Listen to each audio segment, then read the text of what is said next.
Voilà notre deuxième chapitre de l'année.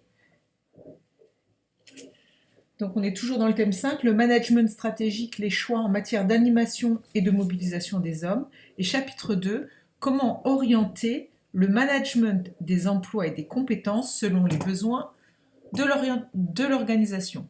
Comment orienter le management des emplois et des compétences selon les besoins de l'organisation. Alors on va voir qu'est-ce que ça veut dire.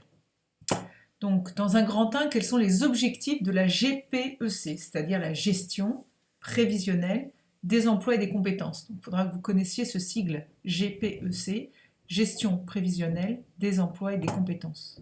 Alors, qu'est-ce que c'est? La gestion des emplois et des compétences, eh bien, ça traite tout simplement, c'est un outil qui va permettre de travailler sur les ressources humaines. C'est un outil de gestion à la fois anticipatif et préventif. Donc il va y avoir plusieurs phases. Première phase, anticiper les besoins en ressources humaines. Alors on va anticiper les besoins en quantité, en nombre de salariés, mais aussi en qualité, c'est-à-dire en compétences. Donc la GPEC répond à cette première interrogation, anticiper les besoins en quantité et en compétences. Alors en fonction de quoi on va anticiper les besoins? En fonction de l'environnement, qui est changeant, incertain, par exemple un environnement où il y a une reprise économique, et bien en quantité, il y aura peut-être besoin de plus de personnel et de nouvelles compétences. Tout va dépendre aussi de l'impact des décisions stratégiques. Par exemple, on a décidé bien de développer un nouveau métier. Qui dit nouveau métier dit nouvelles compétences. Donc on va anticiper les besoins en fonction de l'environnement, de l'impact des décisions stratégiques, en fonction des effectifs, des métiers et des compétences. Ce sera aussi en fonction des mobilités internes. On peut avoir des salariés qui ont envie de géographiquement évoluer, que ce soit géographique, peut-être en interne, au niveau de leur capacité à pouvoir prendre des postes à responsabilité plus importante. Donc, anticiper les besoins. Deuxièmement, évaluer les ressources. Alors, la GPEC, maintenant qu'elle a anticipé des besoins, elle va aussi évaluer en interne qu'est-ce qu'elle a. Alors, au niveau quantitatif, bien sûr, l'effectif qu'elle a, par tranche d'âge, le nombre de personnes qui va bientôt aller à la retraite.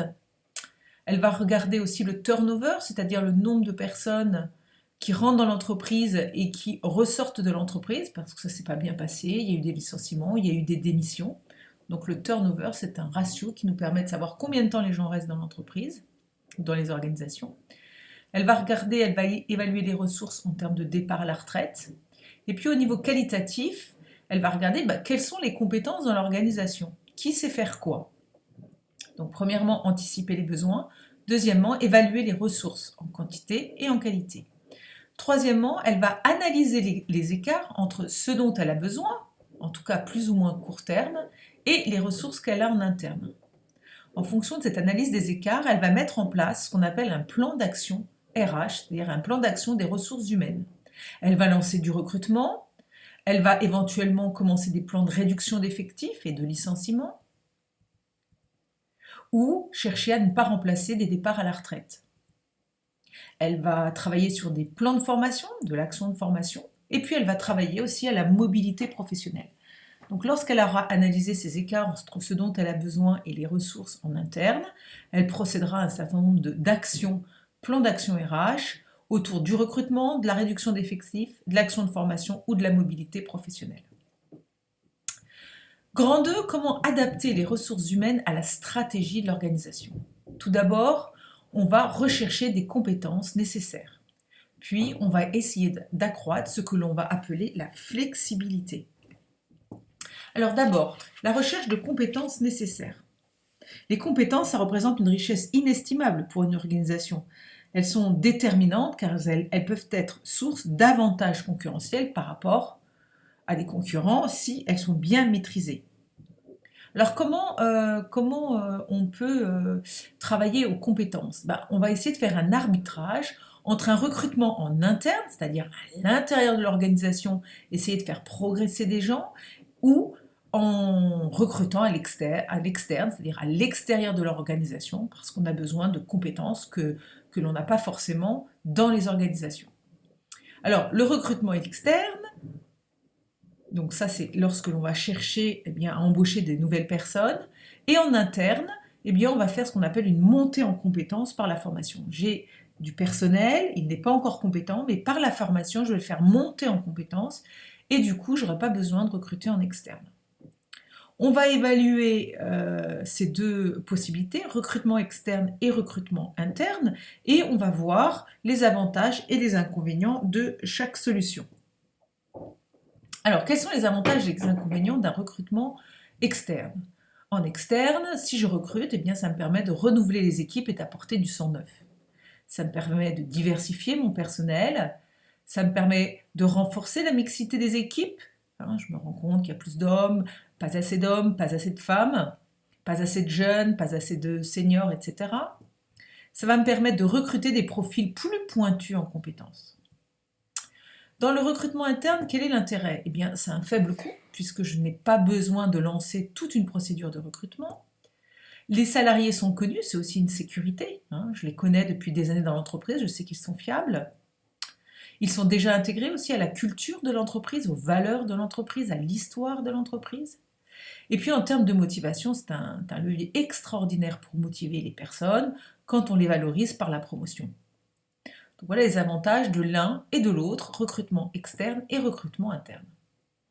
Maintenant qu'on a vu l'accroissement des compétences, on va regarder si il est possible aussi d'accroître ce que l'on va appeler la flexibilité. Alors d'abord, qu'est-ce que la flexibilité? La flexibilité, c'est permettre à l'organisation d'accroître sa capacité à s'adapter aux modifications de l'environnement. Plus une organisation est flexible, plus elle peut s'accroître à la modification de l'environnement, un environnement instable et incertain, eh bien elle va s'adapter. Voilà, ça c'est bien connaître. Qu'est-ce que veut dire la flexibilité? Accroître sa capacité à s'adapter aux modifications de l'environnement.